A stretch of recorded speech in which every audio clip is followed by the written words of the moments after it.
Studio-level motion design is built on the invisible techniques most designers overlook. Today, I am breaking down the top 5 workflows I use with my high-end clients to give every project that polished premium feel. The secret is that these are not isolated. They are connected layers of a professional system. When you integrate them together, they create a massive difference in the final result. We are starting with continuous flow, the foundation for keeping your animation smooth and your content perfectly legible. I am going to start from this project where I have these photos arranged in a circle, and I also have this null layer in the middle in here, and it has this very simple rotation animation, and we are going to simply pick all of these photos and simply parent them to that null. And now if we play this, we have this animation. The photos are rotating with the null completely in here, and the animation does not flow at all. The professional way to do this is actually to keep each photo straight as it rotates. And to do this, it is super simple. We are going to pick all of these layers, we're going to change them to 3D, then we're simply going to pick the photos, go to Layer, go to Transform, and from here select Auto-Orient. Now from here, we're going to simply click on Orient towards camera. Like that, the photos will always orient towards the camera, and as you can see, they are perfectly straight as they are rotating around that null. And now we have this beautiful animation which flows perfectly like that.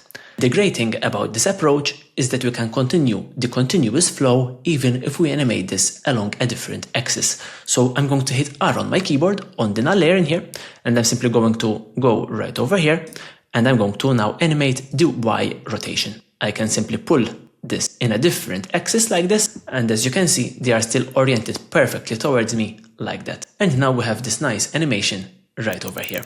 Now that the flow is logged, we need to move between scenes without breaking that momentum. This takes us to technique number 2, the kinetic cut. We are going to use that peak velocity to hide our transition, making the switch between scenes feel completely invisible.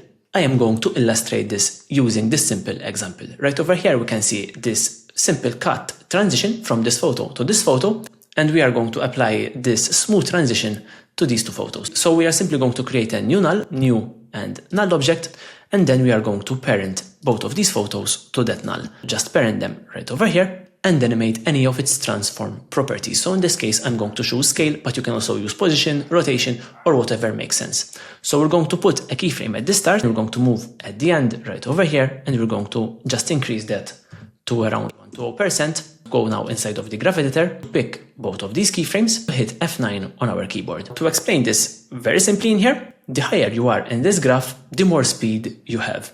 And what we need to do in this case is to actually hide this transition right over here where we have loads of speed. Your brain will find it harder to notice the transition when there is speed involved. We are going to use that to our advantage and put the transition right over there. To do that, we're simply going to pull this handle right over here, and then we're going to pull the end handle right over here, and now we have a curve like this. Right here it is very slow, then it accelerates, and here is the fastest part, and then it decelerates back to 0. And there we go, like this we have that nice transition that is hidden within that motion. And we can apply this to any example. And here I have another example where I have a simple position animation, and I am transitioning from this text to this image right over here. And if we look at that, it looks like this. And we are even changing the color, and as you can see, everything looks so smooth. This technique really shines when you actually use it on multiple elements together. For instance, in my example, apart from doing this position animation right over here, I also have done the same thing over the rotation. So in here, I have the carousel, which is starting slowly, and then it accelerates, and the highest acceleration of that is right over here. And then that rotation, that high rotation, continues on the chair in here, which is rotating fast at this point and then slows down right over here. And when combined, it looks like this. So it goes fast and then slows down right over there. And that creates a really smooth professional transition. I am really focusing on these hidden studio workflows today, so please let me know in the comments if this style is helpful to you. If you are enjoying the content, I humbly ask you to subscribe. This really helps me to reach more people and be able to do more videos like this one. And this brings us to the third technique, which is to use 3D. However, this is not the usual 3D that we are used to. In fact, I like to call this strategic 3D. This is where we pick a 2D element from our scene and we change it to 3D for only a brief amount of time. This really helps the viewer to focus on that specific element and also makes the whole video more enjoyable. And with the recent After Effects updates, this has now become so much easier to implement. So let's work on that. I'm going to pick this image and change it to 3D. However, the thing is that we still need to create that 3D model, and that takes a whole different skill set to do. For this reason, I wanted to show you this great tool that works really well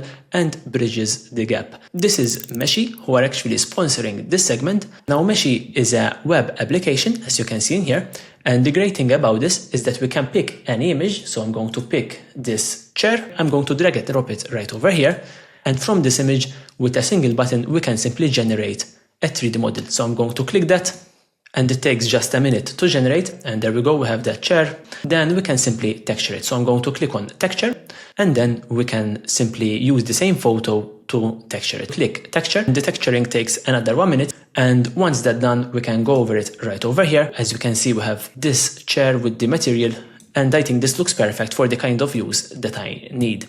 Now, Meshy also have some other cool features. For instance, apart from generating from a single image, I can also generate 3D models from multiple images. If I go to this batch images option in here, I can simply pick 2 images and I can drag them over here. And like that, I can generate 2 models at the same time. So I'm going to click on generate. There we go. We have our first model generated right over here. So let's have a look at that. It looks very good. And the other model has just finished generating as well. And that looks perfect. So that is Meshy.ai, and as you can see, this is super useful when it comes to converting 2D images from your compositions to 3D. I'm going to leave all the links in the description, so go check it out. So I'm going to go back to my chair right over here, and we are going to integrate this now into After Effects. Let's download this object. So I'm going to download this GLB format in here, download, and then we're going to jump into After Effects. Back in After Effects, I have the photo of the chair, and I'm just going to drag and drop the 3D model that we have just downloaded. You can just simply drag and drop it right over here. I'm going to rename it, scale it up so that it matches the photo underneath it.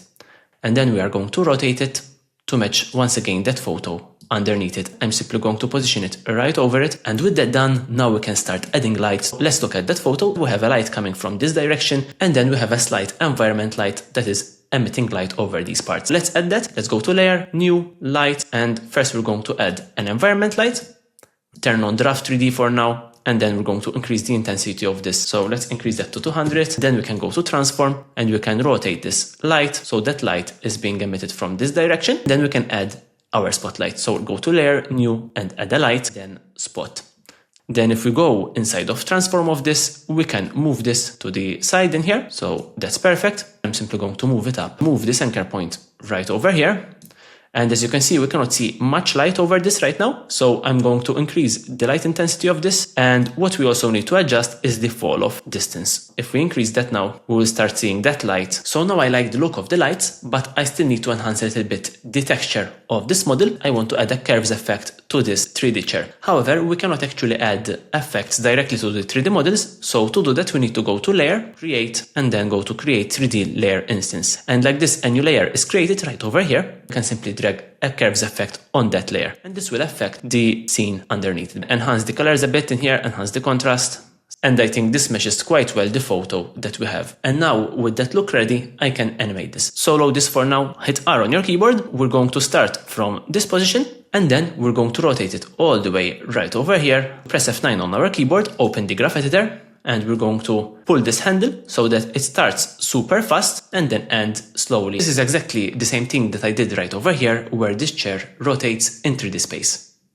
Next up is number 4. This is an invisible detail, but top tier studios use this all the time. Reactive environments. Basically, no element exists in a vacuum, but they should acknowledge and interact with each other just like they would do in the real world. Adding these tiny details will make the overall design feel more sophisticated. In my example, I have this white pointer right over here, and although it looks good, it still feels like it doesn't belong. To enhance this, we are going to pick this pointer and we are going to click on this button, which turns the layer into an adjustment layer. So now we can simply pick an effect in here, for instance, invert, place that right over that pointer. And if we click out, we will see that now the pointers will interact with the background and change color depending on the background that it is on. And as you can see, this little detail really enhances the look. Now this looks great, but I am going to add one more thing that is going to bring this all together. So I have these photos and I'm going to put a quick effect on these called tint. Let's drop this on the first one, pick the map, the black 2, and we can pick this color right over here. And now what I want to do is to animate this so that when the pointer is over these photos, this changes the color to this color. We can do that by using the amount to tint. So we can see if we change this to 0, that is the original color, but if we change it to 100%, it changes to this color. So you can of course animate this by hand. Wherever the pointer is, you can animate it to 100, then back to 0. But to make this a bit faster, I have also created a preset, which you can get from a link in the description. This preset is great to create interactive animations in After Effects, where multiple layers can interact to a single point. I am going to pick the pointer, and I'm going to call this effector. Make sure the naming of this is exactly like this, effector. Then from my effects and presets, I'm going to get the MoGraph Pro effector from here. I have the effector selected in here. I'm simply going to double click, and that would put this effector on that layer, on the pointer. Now I can select this layer, and I'm going to hit U and U on my keyboard to open up the attributes of that. So let's open the tint completely. Now we're going to go to the amount to tint, and we're going to add a simple property to this from this effector. So we're going to find the MoGraph Pro effector from here, and we're going to go to special properties, and we are just going to add the MoGraph special property 1. Double click on that, and once you double click on that, this turns to 100. Now we are simply going to pick this tint effect, copy it, and then just paste it over all the other photos. So all the other photos have the same effect on them. Now by default, these turn all to 100%. That's because we need to go to the effector and tweak some small things. So we're going to go to the affected properties first, and we're going to find the special properties in here, go to property 1, and we just need to tweak property 1 from, we're going to set that to 0, so that it starts from 0 and then goes up to 100. Now we also need to tweak the effector from right over here, and in here we're just going to increase the radius strength so that this is more affected. There we go. Now we can see as we increase the radius strength, now this photo is being affected by that tint effect, and now the whole animation looks like this. As you can see, each photo reacts and changes its color as the pointer is right over it. Once again, if you would like to try this, just check the description for the link to this preset. I have also done videos in the past that show how you can do this without the preset. You can also check those out. That was reactive environments. And now for the final technique, tactile typography. This is a massive trend right now thanks to some new features in After Effects, and it will make your text feel more alive. In this example, we have this simple text reveal, and we can enhance this very easily by opening it up. We are going to add another animator, go to animate, and from here select variable font axis. So it's down below in here, variable font axis. And then you are going to click on weight. Once you add that, you will have this new animator, and it will be called font axis weight. Now, it is very important that for this to work, you need to be using a variable font. And if you don't have variable fonts, you can get them from the Adobe Typekit. I have this font in here called Drummond variable, and by default it is set to light. But in here, since I have added this font axis in here, I can actually tweak that weight. So if I scrap this, you can see the weight being tweaked in there. I am going to change this now to 700. So like that, you can see how the text is super thick. But in this case, I'm going to use the range selector to animate this over time.